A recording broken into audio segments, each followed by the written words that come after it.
तो ये देखिए, बिहार में नीतीश पास हो गए हैं। पक्ष में 129 वोट पड़े और विपक्ष में 0 पड़े। और 0 की एक वजह ऐसा नहीं है कि वहां पर विपक्ष मौजूद नहीं था, लेकिन ये जिस समय मतदान हो रहा था उससे पहले वॉकआउट कर गया। जैसे ही नीतीश कुमार का भाषण सदन में शुरू हुआ, नीतीश कुमार के भाषण का विरोध जताते हुए विपक्ष जो है, यानी तेजस्वी यादव की जो आरजेडी पार्टी है, कांग्रेस से लेफ्ट है, ये सभी दल वॉकआउट कर गए विधानसभा से। और इसीलिए एक पक्षीय ये पूरा चुनाव रहा। हालांकि ये नतीजे पहले ही साफ थे। जिस समय अवध बिहारी को हटाया गया तो ये जाहिर हो गया था कि भाई नीतीश कुमार के पास आंकड़ा मौजूद है। तभी स्पीकर को जब हटाया गया तो वो विपक्ष में ज्यादा वोट पड़े और पक्ष में कम वोट पड़े स्पीकर के। तो प्रशांत झा, जी न्यूज संवाददाता, फोन लाइन पर मेरे साथ जुड़ रहे हैं। प्रशांत, आज भले ही नीतीश कुमार ने जिसे कहा जाए कि मतदान के बाद नतीजों को जीत लिया है, अपनी सरकार को बचा लिया है, लेकिन अगर भाषण की बात की जाए तो किसका भाषण आज जोरदार आपको लगा और जनता का क्या कहना है, क्योंकि आप जमीन पर मौजूद हैं? देखिए, शोभना ने बड़ा सवाल पूछ दिया है। ये सवाल यह है कि आज तेजस्वी यादव के अंदर की जो प्रतिभा है और एक यंग नेता के बीच अंदर जो एक आक्रोश था, वो बहुत ही संयमित तरीके से सदन में निकला है। और तेजस्वी यादव ने जिन जिन सवालों को उठाया उसका जवाब देना एनडीए के सदस्यों के लिए भारी पड़। प्रशांत, थोड़ा सा अपने फोन को जरा मुंह से हल्का सा दूर करके बोलिए, तो आवाज थोड़ा साफ नहीं आ रही है।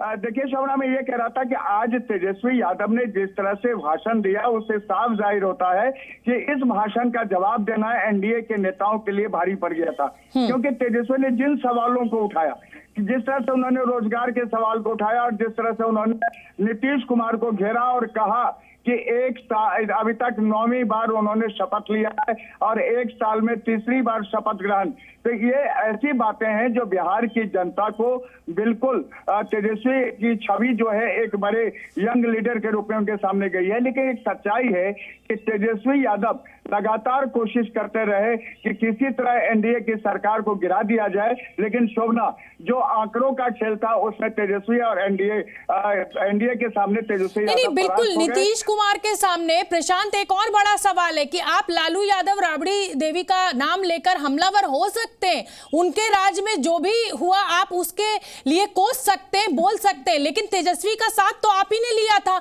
और ये सच तो बदला नहीं था कि वो लालू यादव और राबड़ी देवी के पुत्र हैं। तो कुल मिलाकर आज अगर देखा जाए तो नीतीश कुमार का भाषण उस तरीके का धारदार नहीं था, या ये कहिए कि वो उस टक्कर का पलटवार आज कर नहीं पाए।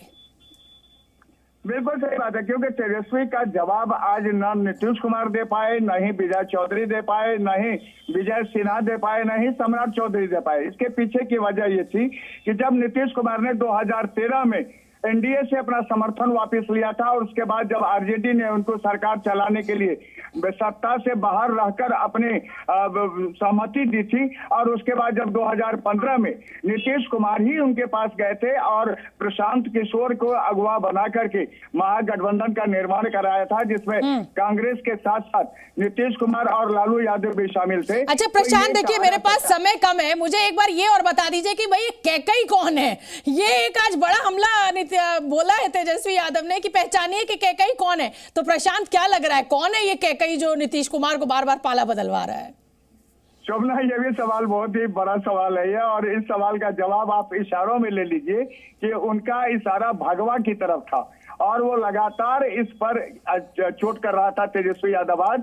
और सदन में जब बार बार राम की चर्चा करके और कैकई की चर्चा करके जो उठाया जा रहा था, जो कह रहे थे तेजस्वी, उसके पीछे वो भगवा यानी बीजेपी के ही लोग थे और बीजेपी के लोगों को ही, और साथ में अपनी ही पार्टी के एक महिला विधायक के ऊपर भी उनका ये इशारा था।